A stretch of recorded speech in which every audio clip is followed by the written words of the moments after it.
line, fast and furious. Woohoo! Backwards, rolling those shoulders. Nice big circles. Do a push up and then a left row. Continuously, 30 seconds. After those 30, press up, down.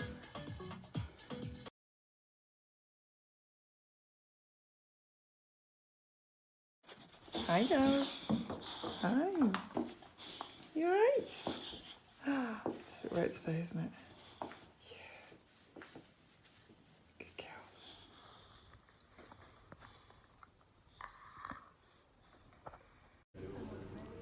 So this is a horse that Andrew and Nigel just weren't happy with how he was moving out at exercise. And so they've put him on the vet list to be jogged up, and he was slightly lame behind. So on Wednesday, the vets have used some nerve blocks to ascertain where the source of the lameness is coming from. And that suggests that it's low down around the fetlock and pastern area. So today, Jamie is just taking some x-rays of his hind fetlocks and pasterns just to see if there's any little fracture or chip or anything that we need to be concerned about in there.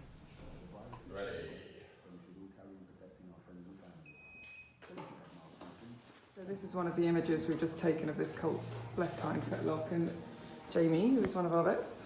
Good morning. What would you be looking for here? So here we're looking at the sesamoid bones on this particular image. If we move to the next one, we look at the bone quality of the condyles and the pastern as well, which all seems to be in order. This is a horse who had a little tear in one of his tendons.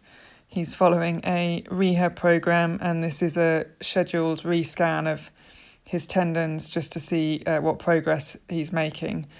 Simon will scan both his tendons so he can compare the two, and you can see the ultrasound scan shows images of the structure within the tendon, and Simon's just looking to see how the fibre pattern there is progressing.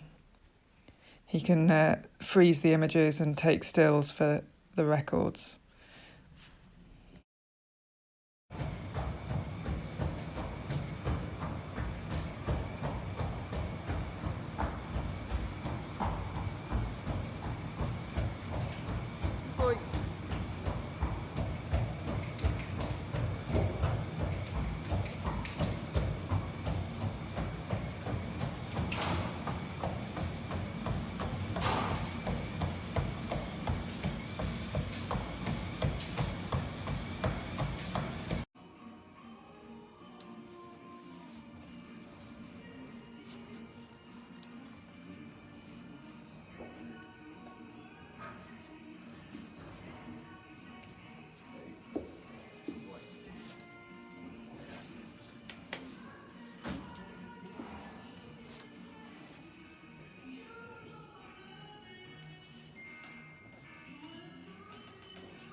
Do you mind explaining what you're doing there, Stephen? So just looking for any misalignments along the spine, any tightness that was there in the muscle. Mm-hmm. So just manipulated that, and you can see there that pain is gone. It's pretty instant. You might get to see it again from the other side because he's feeling. You can see he's reacting to that there. Yeah. We can treat him from the other side then.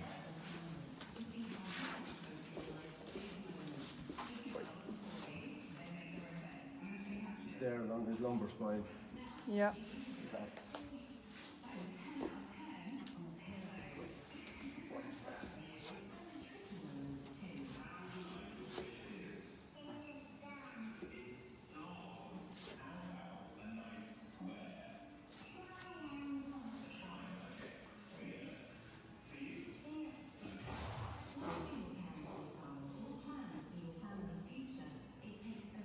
So he's already less reactive. Yeah, just a little bit further back there now. There's one here as well. Okay. job. Good lad.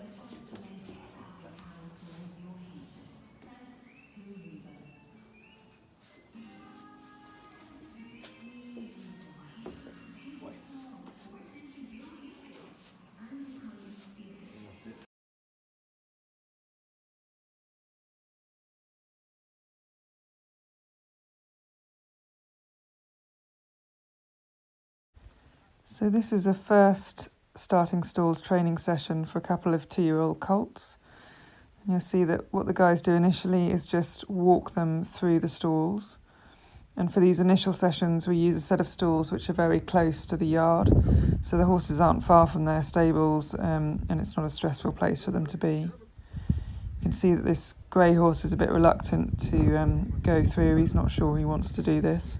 So he'll just get a lot of pats, a lot of positive reinforcement with the voice to encourage him to go through and follow his mate. So he's gone through, but he's not done that with a lot of confidence, so they'll repeat the exercise. This first horse is pretty unfazed by the experience.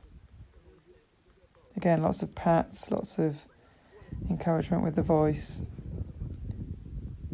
And that's better, but he's still a little bit reluctant, so again they'll do it once more.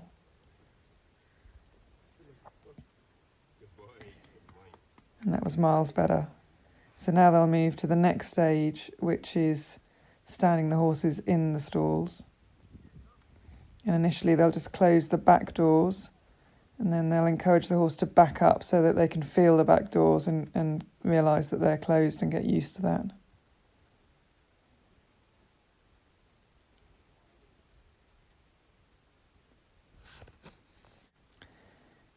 And then Nigel, who's our assistant trainer who does all our stalls training, is just moving the stalls so that the horses get used to that, because obviously with a full field of runners before a race, you'll get a lot of horses moving around and the stalls will be moving, there'll be quite a lot of noise. And so this is just to get the horses used to that and realise it's nothing to be scared of. The next step is that the lads will just start opening and shutting and playing with the front doors. So again, the horses get used to that, get used to the noise and get used to being shut in the stalls. And then they'll just walk quietly out and probably repeat that once more. And that will be enough for their first session. So this is another initial starting stall session, but with a colt who is a much fizzier, buzzier horse and quite nervy in the stable and about life in general. And whilst he's walked through okay, following through his more settled mate, when he's gone to stand in the stalls and had the gates closed behind him, he's panicked, and in the end they've been unable to keep him in there and he comes out of the front. And this isn't him being naughty, he's just nervous and worried about the situation.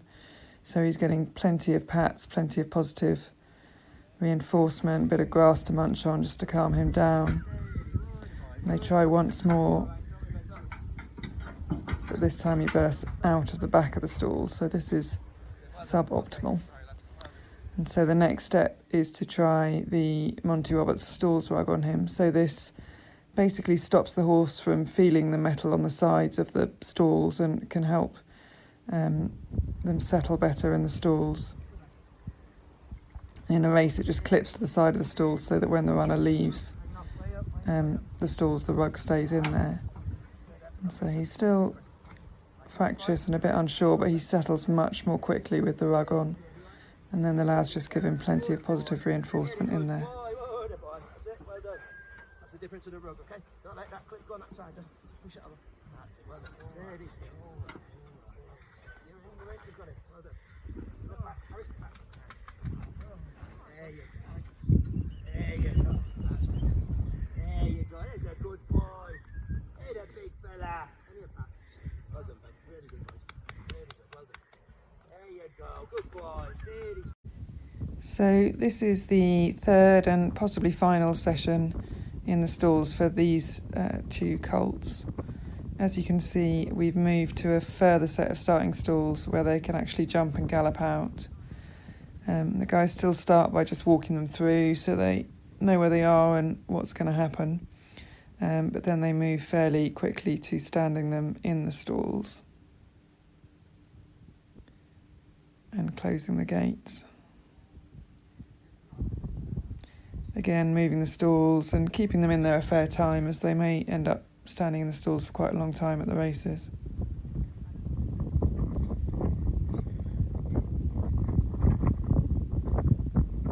And then the doors are closed and they will have a go at jumping out.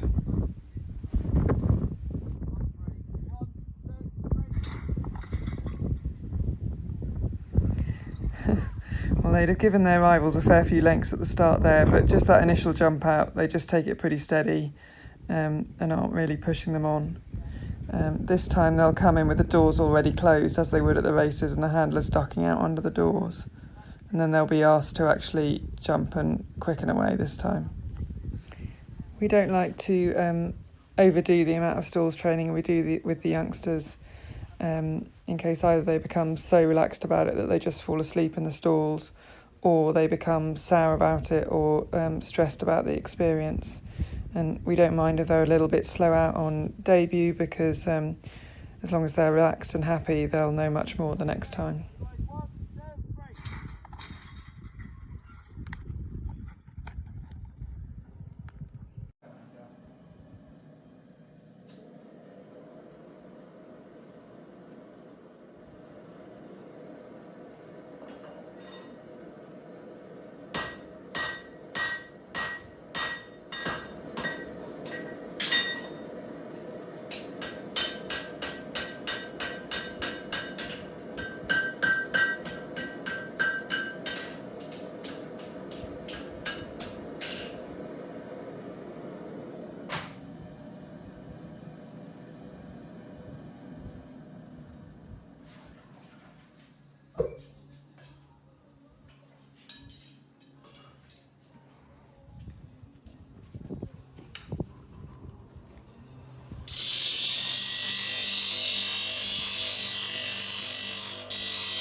Okay, so these two are steel exercise shoes.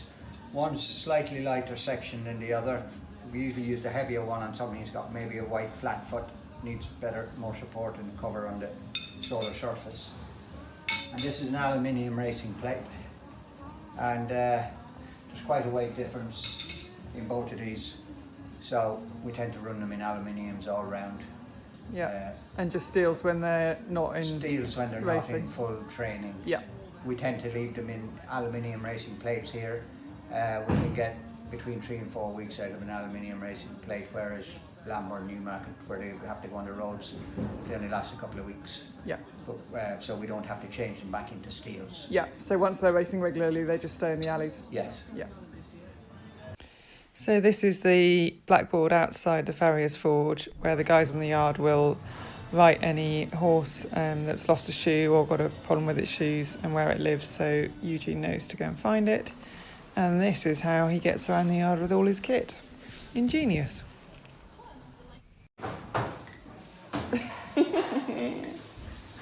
Well done, Alfie. That was great. He looks picture. Was he well behaved? Coxie said Was he well behaved? Yeah. Coxie said he gave him a lovely ride, like really, really quiet and sweet. Tessa, why are you being so annoying? Because the world needs to see you frying some eggs. As well as Shah, who runs the hostel, our pupil assistants, of which Marcus here is one, also have a role in helping the younger staff out. So this is the dining room of the hostel, where all the guys who live there eat their meals. And then next door is the lounge, where they've got TV, computers, table football, exercises, just somewhere for them to hang out.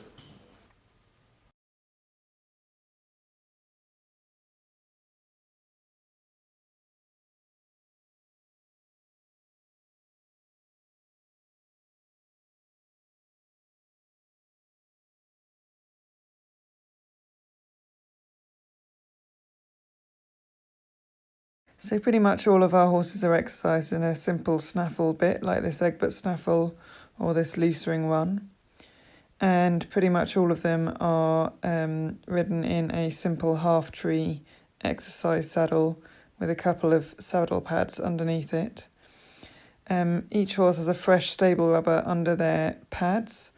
That just means that they've got, clean, dry fabric next to their skin, and also reduces the risk of ringworm or other skin infections spreading from horse to horse. And similar principle, each horse has a clean girth sleeve around their girth as well.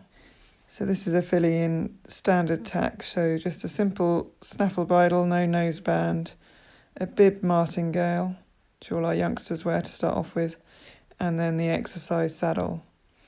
If a horse gets a bit keen or starts crossing their jaw and taking hold of the bit, you might put a cross noseband on them just to give the rider a bit more control.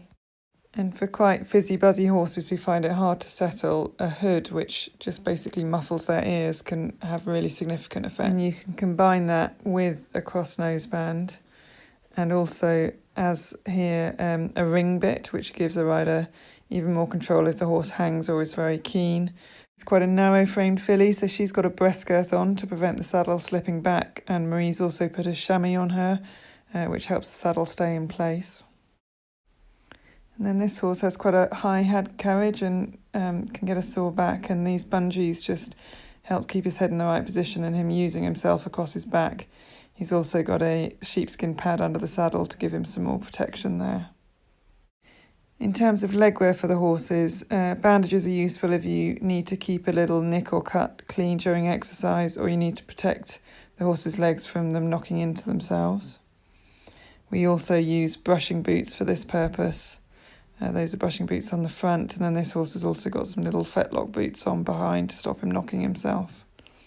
We find these neoprene Yorkshire boots really useful, as they don't rub and they give some protection further down around the pastern, as do these pastern wraps.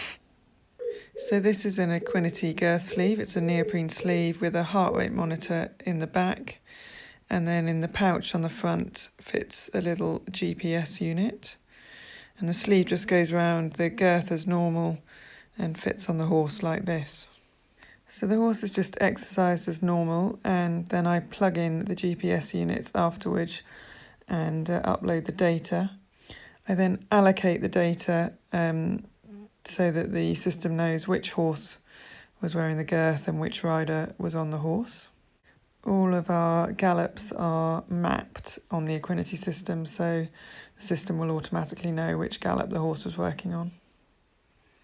When I've repeated that exercise for all of the data, I can then see all of the work in chronological order, and so I can either look at it from there, or I can select a horse from the panel on the left and see all the historic data of their work.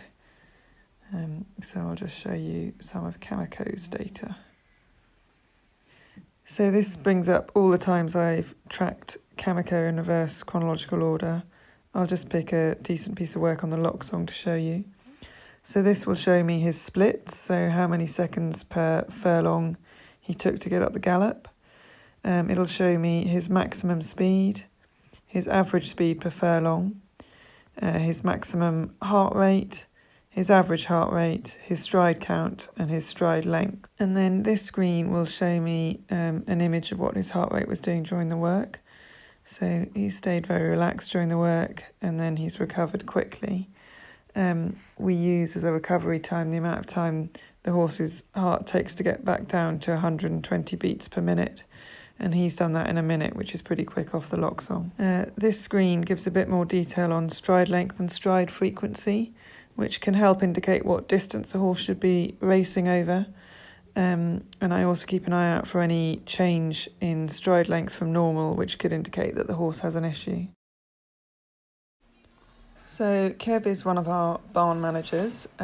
Each of them look after 2 yards or barns, so about 50 horses. And they will feed the horses first thing in the morning, about 4:30. And again at lunchtime, and then they make up their evening feeds. They'll check the horses, check all their legs morning and night, and they make sure all the horses are going out in the right bandages, boots, etc. Checking that the horses have eaten up and that they're happy and well. Checking horses' legs is a really crucial aspect of what goes on in any training yard. Thoroughbreds are able to run fast because they have big heart, big lungs, big muscular body, carried on very light legs that can move quickly. And so often if you're going to get a lameness problem, you will find it in the lower limbs. So Kev will be checking for any heat, any inflammation, any tension in the joints, any thickening in the tendons and other soft tissues, basically anything that's out of ordinary. And the head lads check their legs so often that they get very used to what's normal for each horse.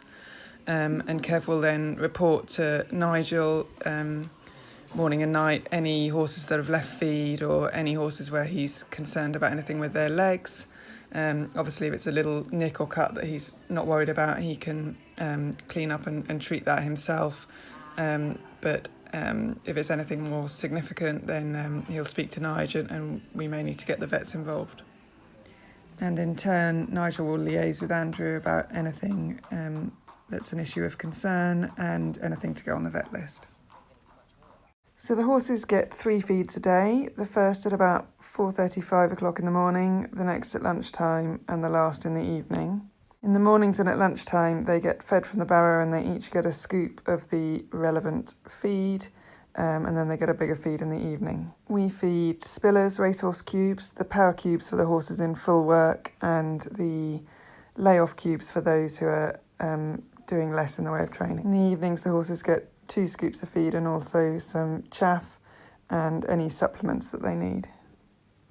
Each horse has their own individually labelled feed bucket, so there's no risk of the horse getting the wrong feed, and any medication etc. is given directly to the horse by the head lad. It's not put in the feed buckets. All the younger horses get a supplement to assist in skeletal development and another for joint and cartilage development. We feed electrolytes after fast work and after racing, and otherwise we feed supplements as advised by the vets. The horses also get haylage morning and evening, which is like hay but with less moisture removed. It's more palatable and has a higher nutritional content. So this is Ispahan. He's 18 years old. He was a decent miler when he was in training here, and then for the last decade or so he has been the hack of Andrew's father Ian, known as the Governor, who still rides him out every day. And he's also been a very good companion for the kids on their ponies. And he's even given some very bad riders, such as myself, a bit of experience on the gallops. He's been our stalls training horse for years and performed a really invaluable role in that regard. We also use the hacks for leading the yearlings when they first come in. This is my learned friend just leading a new set of yearlings out to the gallops on their first day. It's really useful to have these older horses who know the ropes and can just give all the youngsters a lead and a bit of reassurance. On their first few days in the gallops, we have the youngsters just coming up in a long crocodile line with a hack leading, showing them the way and setting the right speed. And then this is Intransigent, who is a bit of a star for the Kingsclere Racing Club, just leading another bunch of yearlings home. And this is the new recruit, Swivelstick. Swivelstick showed absolutely no interest in being a racehorse, but he's a great ride and he's really useful in giving experience to our novice riders. This is Alfie when he first started, who rode Swivelstick every day and gradually practiced his skills on him. He gave him his first spin up on the top gallops, and this is Alfie now, virtually unrecognisable, and in part at least due to Swivelstick's tuition. And this is Swivelstick this week with Charlie Spencer, son of Jamie and Emma, on board having a crash course in learning to ride racehorses, and this is him on just day 5. And these sensible lead and schoolmaster horses are really invaluable. Hi everyone, I'm going to sign off now, but I hope you've enjoyed the week. I've really enjoyed giving you a bit of an insight into what goes on behind the scenes at Kingsclere. We've had an amazing week on the track, finishing as champion trainer at Goodwood and currently leading the overall trainers championship. I don't suppose that'll last for very long, but it's nice to be up there for the time being. As I hope I've shown, what goes on the track is the culmination of what goes on at home, but it's just a really small part of what goes into training and racing horses. I love it and I find it really interesting, and I hope you have too. I'm just currently in my garden with some of the yearling homebreds who live at the end of the garden, and hopefully you might be seeing them on the track next year.